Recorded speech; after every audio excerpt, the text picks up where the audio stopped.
নজর রাখবো আবহাওয়ার খবরে। রবিবার সকাল থেকেই দক্ষিণ চব্বিশ পরগনায় শুরু বৃষ্টি। দক্ষিণ চব্বিশ পরগনার বিভিন্ন এলাকায় বজ্রবিদ্যুৎ সহ বৃষ্টির সঙ্গে বইছে ঝোড়ো হাওয়া। কোয়েল মণ্ডল রয়েছেন আমাদের প্রতিনিধি ফোন লাইনে। কোয়েল, এখনো পর্যন্ত আবহাওয়ার কি কোনো উন্নতি হয়েছে এবং এই আবহাওয়ার জন্য চাষে ফসলে কতটা প্রভাব পড়তে পারে?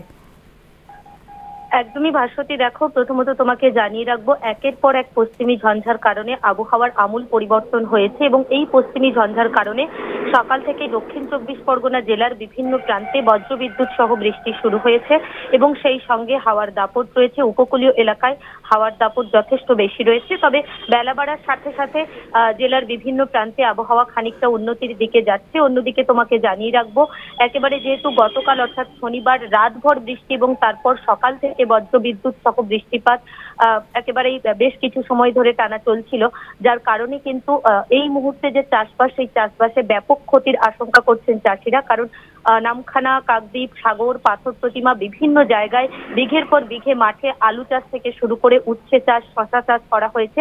এই সমস্ত চাষের ক্ষেত্রে কিন্তু ব্যাপক ক্ষতির আশঙ্কা করছেন চাষিরা। অন্যদিকে আলিপুর আবহাওয়া দপ্তর সূত্রে যেমনটা খবর রয়েছে, আজ দিনভর পশ্চিমী ঝঞ্ঝার কারণে বিক্ষিপ্তভাবে বৃষ্টি চলবে জেলার বিভিন্ন প্রান্তে।